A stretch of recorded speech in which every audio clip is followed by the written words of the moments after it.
আমার জীবন থেকে 2টা বছর নষ্ট করে দিছে। আমি কখনো আপনার জন্য শান্তিতে ক্লাস করতে পারি, ক্লাস থেকে বের করে নিয়ে আসছে। আমি কখনো ফ্রেন্ডদের সাথে ঠিকভাবে আড্ডা দিতে পারি, সেখান থেকেও নিয়ে আসছে। ইম্পর্টেন্ট কথা বলবেন দেব, এগুলো ইম্পর্টেন্ট কথা। একটা ছেলেকে 2টা বছর অপেক্ষা করানোর পরে তার হাতে বিয়ের কার্ডটা ধরায় দিচ্ছে, এটা ইম্পর্টেন্ট কথা। কথা বলেন না, তাড়াতাড়ি কেন? এইটা ইম্পর্টেন্ট কথা। ও তো আসতেছে না, তেরামি করতেছে। তেরামি করতেছে, ওরা এত বড় সাহস, ও তেরামি করতেছে, এখানে আইবো না। ও বলছে যে সিরিয়ালটাকে অবশ্যই আসবে, কিন্তু এইসব র্যাক টাকা এইসব হইলেও কাউকে চিনে না।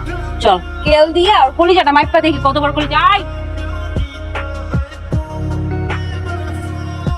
ওনারা আসছিল আমাকে নিতে, আপনি রেখেছিলেন। সরি, আসলে আমার আসলে র্যাক পছন্দ। ইয়ে আর কথা বলতে পারেন? সমস্যা কি তোর?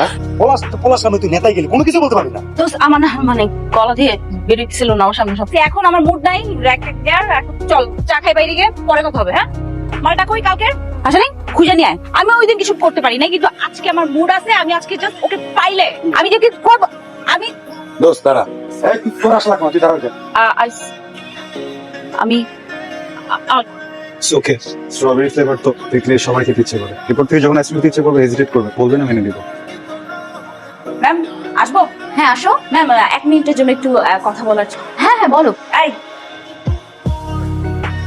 আমি অনেকদিন ধরে আমি তোমার সাথে কথা বলার চেষ্টা করতেছি, কিন্তু পারতেছিলাম না। ফাইনালি আমার মনে হলো তোমার সাথে কথা বলা উচিত, তাই ডাকলাম। ওয়াও, আপনি তো কথা বলতে পারেন। একটু কথা বলতে পারবো না কেন? ওয়াও, আপনি তো অনেক কথা বলতে পারেন। ইসলাম করতেছে আমার সাথে, কেন কথা বলতে পারবো না? আমি অবশ্যই অনেক কথা বলতে পারি। ভাই যাবি না, মানে ওই যে একদিন দেখলাম না আপনি আবার ভুলে যাও সব। মানুষের জীবনে মাঝে মাঝে কিছু ফেজ যায়। হ্যাঁ, আমার লাইফে এমন একটা ফেজ গেছে যখন আমি বলতে চাইছি কিন্তু পারি। এখন আবার বলতে চাইতেছি, আমি এখন বলবো। আমি তোমাকে যে কথাটা বলবো আমি ভুলে গেছি। মনে পড়লে বলেন।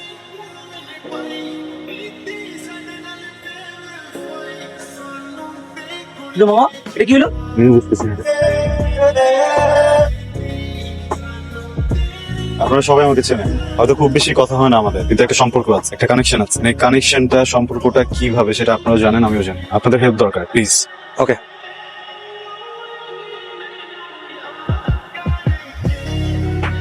আমার জীবন থেকে 2টা বছর নষ্ট করে দিছে। আমি কখনো আপনার জন্য শান্তিতে ক্লাস করতে পারি, ক্লাস থেকে বের করে নিয়ে আসছে। আমি কখনো ফ্রেন্ডদের সাথে ঠিকভাবে আড্ডা দিতে পারি, সেখান থেকেও নিয়ে আসছে। ইম্পর্টেন্ট কথা বলবেন দেব, এগুলো ইম্পর্টেন্ট কথা। একটা ছেলেকে 2টা বছর অপেক্ষা করানোর পরে তার হাতে বিয়ের কার্ডটা ধরায় দিচ্ছে, এটা ইম্পর্টেন্ট কথা।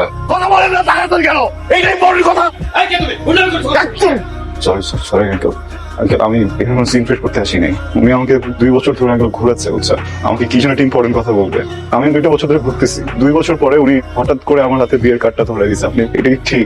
আমি জাস্ট আসছি ইম্পর্টেন্ট কথাটা শোনার জন্য। আমি ইম্পর্টেন্ট কথাটা শুনে আঙ্কেল চলে যাবো। আমি প্লিজ আঙ্কেল, আপনি কি চান এখানে একটা সিন ক্রিয়েট হোক? 2টা বছর ছটফট করছেন না কথাটা বলার জন্য, এর থেকে অনেক বেশি ছটফট আমি করছি কথাটা শোনার জন্য। আজকে একটু বলেন প্লিজ, আমি শুনে এখান থেকে চলে যাবো। আমি কোনো সিন ক্রিয়েট করবো না। ভালোবাসি, আমি তোমাকে ভালোবাসি।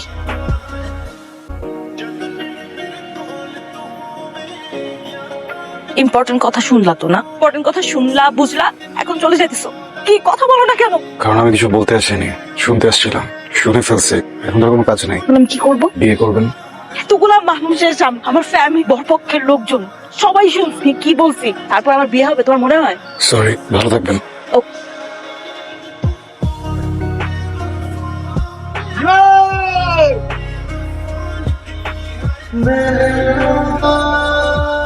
তোমরা যত যাই কিছু বলো, যাই কিছু করো, ওকে ফাঁসি দিয়ে দাও, কোনো লাভ নাই। আমি একটা অ্যাডাল্ট মেয়ে, আমি বুঝি শুনে বিয়ে, আমি যাকে বিয়ে করছি বুঝি শুনে করছি। আমি ওকে ছাড়া কোথাও যাবো না। তুই যে ছেলের সাথে পালিয়েছিস, সে ছেলের বাবা নাই, মা নাই, চাল নাই, চুলো নাই, পরিচয় নাই।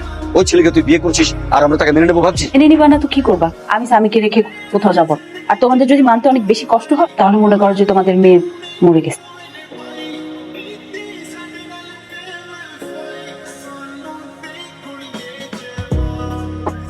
হ্যাঁ, আর এই 15 মিনিট টিফিনটা অলমোস্ট রেডি, আমি আসছি। বাবা, আমার মিটিং এ দেরি হয়ে যাচ্ছে, একদমই সময় নেই। কি করবো তাহলে? আর তুমি এক কাজ করো, গাড়িটা রেখে যাও, আমি ওকে ড্রপ করে দিচ্ছি। এখন গাড়ি কল দিতে গেলে তো 15 মিনিট লাগবে গাড়ি পেতে। আজকের মতো আমি গাড়িটা নিয়ে যাই, কালকে থেকে প্রমিস আর নিবো না। ভাই বাই, সাবধানে যেও।